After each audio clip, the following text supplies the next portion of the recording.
ইমাম বুখারী রহমতুল্লাহ আলাইহি তো শেষ পর্যন্ত আল্লাহ তাআলার কাছে যাওয়ার আর্জি পেশ করেন। যুগশ্রেষ্ঠ আলেমদের দিকে কেন সমকালীন মুফতিয়ানে কেরাম ফতোয়ার নল তাক করে বসেন? নিশ্চয় আল্লাহ তাআলা এই উম্মতের জন্য প্রত্যেক শতাব্দীতে এমন একজন মুজাদ্দিদ পাঠিয়ে থাকেন যিনি তাদের দিনকে পুনঃসংস্কার করেন। আউযু বিল্লাহি মিনাশ শাইতানির রাজিম। বিসমিল্লাহির রহমানির রহিম। যুগে যুগে মুজাদ্দিদগণের উপর কুফরি ফতোয়া। প্রত্যেক যুগেই মুজাদ্দিদগণ সময়ের অদূরদর্শী আলেমদের ভয়ঙ্কর কুফরি ফতোয়ার শিকার হয়েছেন। বিশ্বের সকল মুসলিম মনীষীর বিরুদ্ধেই ফতোয়ার কলম গর্জে উঠেছিল।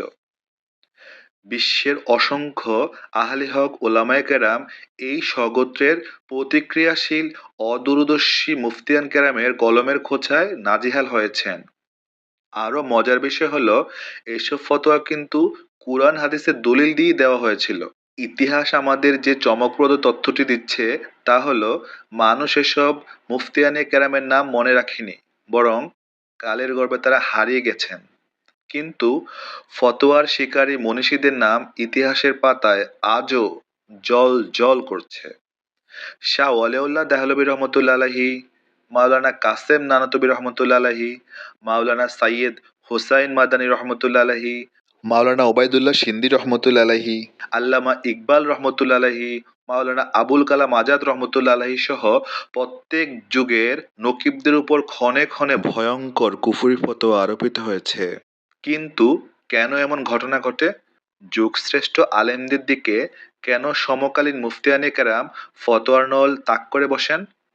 হযরত রাসূলুল্লাহ সাল্লাল্লাহু আলাইহি সাল্লাম থেকে হযরত আবু হুরায়রা রাদিয়াল্লাহু তাআলা আনহু বর্ণনা করেন যে, তিনি ইরশাদ ফরমান, নিশ্চয় আল্লাহ তাআলা এই উম্মতের জন্য প্রত্যেক শতাব্দীতে এমন একজন মুজাদ্দিদ পাঠিয়ে থাকেন যিনি তাদের দিনকে পুনঃসংস্কার করেন। আবু দাউদ শরীফের বিশ্ববিখ্যাত ভাষ্যগ্রন্থ আউনুল মাবুদ নামক কিতাবে দ্বীনের পুনঃসংস্কারের ব্যাখ্যায় বলা হয়েছে যে, তিনি সুন্নতকে বিদআত থেকে আলাদা করে স্পষ্ট করে দিবেন, দ্বীনে ইলমের ব্যাপক প্রচার প্রসার ঘটাবেন, উলামায়ে কেরামের সম্মান করবেন, বিদআত উচ্ছেদ করবেন এবং বিদআতকারীদের ছত্রভঙ্গ করে দিবেন। উক্ত হাদিসটির ব্যাখ্যা থেকে সুস্পষ্ট প্রতীয়মান হয় যে, শুধু মুজাদ্দিদগণের উপরেই তৎকালীন মুফতিদের একাংশ নির্দয়ভাবে ফতোয়ার কলম চালিয়েছিলেন।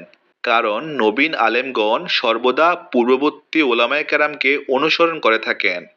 এভাবে অনুসরণ পরম্পরায় দ্বীনের ভেতর নিত্য নতুন আবিষ্কার সংযোজিত হতে থাকে। এভাবে ধীরে ধীরে শতাব্দীর চূড়ান্তে এসে দ্বীনের অধিকাংশ কর্মকাণ্ডই রেওয়াজ হয়ে যায়। তখন দ্বীন বলতে শুধু রেওয়াজকেই বোঝানো হয়। ফলে মুজাদ্দিদ এসে যখন সংস্কার শুরু করেন, তখন অনুকরণপ্রিয় আলেমদের নিকট মনে হতে থাকে যে, তিনি দ্বীন পরিবর্তন করে ফেলেছেন। তখন দ্বীনের নামে রেওয়াজ রক্ষা করতেই তারা ফতোয়া নিয়ে চড়াও হন মুজাদ্দিদদের উপর।